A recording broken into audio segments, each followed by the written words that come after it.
Hey guys, how you doing? Hope you're all having a great evening. Tonight I'm going to be doing a movie review. Now this is a horror film from Finland. It's spoken in two languages, Finnish and Russian, but it does have English subtitles. Released in 2008, directed by Antti Jussi Anila. This movie has two titles. The UK release is called Evil Rising, but it's also known as Sauna. So if you can't find it under one title, please look for the other one. Not sure why the UK do this, but I guess they think that Evil Rising will sell better. But I wish that they would just stay with one title. So anyway, it's not about the title, it's about what the film's about. I'm not going to read the synopsis off the back. Well, I'll read a little bit of it, but although it doesn't spoil the film, I still feel that the less you know, the better. So I'll read a little bit off it, and then I'll give my own rundown. So basically, what's written on the back that I'm going to read. Evil Rising, or Sauna, is a horror film about sins, repentance, and forgiveness. The story leads us into the core of darkness, where there is no forgiveness, no hope, no salvation. So basically the film is set in 1595 in Finland. Now this is at the conclusion of the Russia-Sweden War. Now this war was very brutal and it's been going on for 25 years.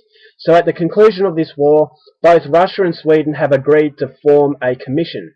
Now this commission are made up of both Swedish and Russian soldiers, and their job is to go through the Scandinavian lands, come to this checkpoint and write up a border agreement. Basically, they're allocating lands to both Russia and Sweden, and this is the way to make a peace agreement. So this is set in Finland, and this is where they are trekking through the very harsh wilderness in order to get to this checkpoint, and they're going to sign the document stating which part of the land belongs to whichever team or whichever side. So amongst this commission on the Swedish side, there are two brothers who are on the front cover here. Eric, who is the guy holding the sword, and Nut. Now these brothers have committed a very terrible crime, and they feel very bad about it, and they feel that God is punishing them by haunting them of this certain event that I'm not going to give away. So as they're trekking through the wilderness with the rest of the commission, they're being haunted, and they feel that something's after them.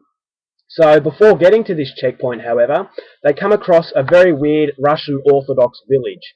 Now the villages straight away seem very, very strange. The village wasn't on the map, so they were very surprised to come across it. They didn't think it existed, and straight away it's kind of like an unreal environment. It's very, very clean, which is a big surprise because they were expecting, anything was out there that would be full of savages and it'd be very, very dirty, but it's far from that.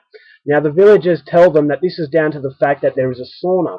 Now this sauna is located right next to the village in this swampy area, and this is where they can cleanse their souls and wash away their sins.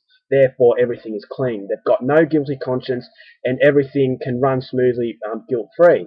So the sauna is a very eerie kind of atmosphere, and you kind of don't know what's inside, but you fear that something bad is going to happen once you go inside. But Nut and Eric, their conscience is really guilty and it's driving them insane. So they see this sauna a way to clear their conscience and basically cleanse their souls and wash away their sins. But not all is what it first seems to be. And basically their life turns into a nightmare, and it's all about guilt, redemption, and forgiveness in front of the Lord's eyes. So if you want to know how this movie unfolds and what happens to these two Swedish brothers, then I would highly recommend you go out there and see this movie for yourself. Now what I thought of the movie. Hadn't heard anything about this. It was recommended to me by Magnus, Vaultkeeper 2. Really good at making recommendations, so I had high expectation for this one. Although Magnus said that you're either going to love it or hate it, it's one of those films. The director of this film is not a sellout, and that's something I can really respect. Some movie directors, they make movies, in my opinion, for the wrong reasons. They do it to make money. And yes, you've got to, if you're going to be a director, you've got to make a living. But I really would love it if all directors would make something their own style and have the confidence that what they produce in the love of film is going to be good enough to get a following. So some directors, especially in Hollywood, they're not confident enough to do that, and they will go down formulas that they might not necessarily agree with. Alexander Aja is a perfect example of this. Switchblade Romance I thought was great, but since going to the United States, his style has changed, and I really hate that, and I feel that he's sold out. So I kind of lose respect for those directors, and I hope that this director doesn't go to Hollywood, because I think that that will be a curse for him. Now the director in this one, there are a lot of people who hate it and love it, and I think that that's exactly what the director of this film was expecting, because it's unlike any other horror film that you'd ever see. Now, horror films, you know, being a horror fan, you all know the constant disappointments we have with films that are just absolute rubbish. And you kind of have, you know, you're disheartened as far as horror films go. But then again, you know, every now and then, films like this come up, and it makes the wait worth it. You know, every crap movie that I've seen in the past few months, it's all worth the time and effort, because I finally come across this film, and this is what horror movies are all about, in my opinion. This one doesn't rely on any gore and no jump scares. It relies solely on atmospheric brilliance. As far as atmosphere goes, I've never experienced a film that solely relies on its atmosphere, its continued sense of dread, and the torture that goes through the psychology of people who are desperately seeking forgiveness, trying to make themselves better people, but the things that they've done in the past have come back to haunt them. So it's just deeply psychological, this film, and a lot of people, as I said, are going to hate this one. If you're a fan of slashers and no-brainers, this is definitely not the one for you. But if you like your intellectual horror films, I'm not saying that you're not intelligent if you don't like it. You know, it's definitely a very acquired taste. But if you like your psychological films that have many theories as to what's happened, nothing is black and white, nothing is drawn out for you. It's all a movie that is going to create a lot of discussion. It's very thought-provoking, and it's going to provoke a very extreme response, either positive or negative. And, you know, that's what I love. The fact that it was so different, the director has had the confidence to go with his gut feeling, and he's loved the cinema, and he has created something that is very different in a very tired genre. A lot of horror films go down the same formula, but every now and then these sort of films come up, and they, you know, it's a very, very pleasant surprise whenever I come across something like this. Now, I'm going to say, as far as atmosphere and cinematography goes, this is the best horror film I've ever seen. As I said, you know, no gore, no jump scares, although there are ghosts, and this has been compared to Japanese horror. I think it's got so much more depth than Japanese horror. Yes, there are ghosts, but they aren't the sort of jump scare ghosts. It's something that is connected psychologically to these two people who are very in-depth, very real, but at the same time terrifying. And terrifying in its subtleties. There are no people going on murderous rampages. There are no people basically, you know, the red eyes going psycho. It is all done very subtly, and it's a film that has such an emotional impact, because although you're terrified of Eric especially, you can kind of have a sympathy for him, because this guy realizes what he's done, but he has so much trouble fighting his inner demons that, you know, he's just torn to pieces, and you feel so much sympathy for him, at the same time so much fear. So it's not every day that you come across a film that has these sort of feelings towards a villain.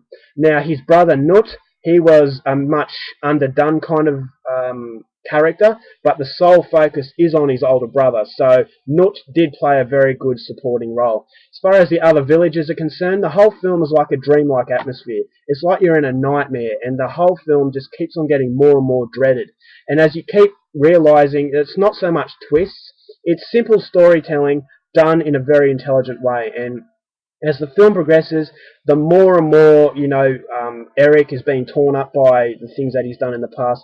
The more and more the dreaded sort of atmosphere just intensifies, and then it comes up to a very, very memorable ending. The ending just left me gobsmacked. I can't stop thinking about the movie. It's been 3 days and I still can't stop thinking about it. So it's definitely a movie that, you know, it hit me like a sledgehammer with its sheer power and the brilliance that the director has used in making this movie.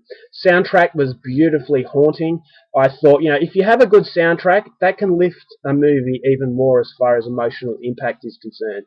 I felt that this is a flawless film. Now, I know a lot of people are going to disagree with it. As I said, it's been compared to Japanese horror, but don't worry, it is far from it in my opinion. Yes, there are ghosts, but it's done in a very Scandinavian way. It says on the back, similar to the style of the brilliant Let the Right One In. I'm going to say it's not as good as Let the Right One In, but it's right up there with it as far as atmosphere goes, playing on the characters and playing on their minds, and not saying that just because you're a villain, it doesn't mean you're likable. These villains are likable, but at the same time, very terrifying. And if you can go under the surface, you're going to find a bone-chilling film. This is a very chilling film, and it's done solely on the fact that the cinematography was masterful. So if you like your kind of different sort of horror films, I'm definitely recommending this. I'm giving this 5 out of 5. This is a modern masterpiece. It's an underrated gem, and I can't believe that not many people have been talking about this one. I loved it, and I'm going to watch this many times because it has a lot of layers, and there are a few theories that I have. So if you've watched it and you have your own theories, please feel free to PM me. Don't leave it in comments. I don't want to ruin it for everyone. But I don't want to ruin it for everyone, sorry. But yeah, if you have your opinions and your theories, please let me know, because I have my theories on it and I would like to discuss it. So definitely, I'm highly recommending this. If you want something different from horror films, especially if you've seen some pretty disappointing ones lately, this one is definitely one that I'm going to highly, highly recommend. Definitely a masterpiece and a solid 5 stars out of 5. Alright guys, that's my review. I hope you enjoyed it. It's a little bit long, but hopefully you didn't get too bored. So until next time, take care of yourselves, and I'll see you later.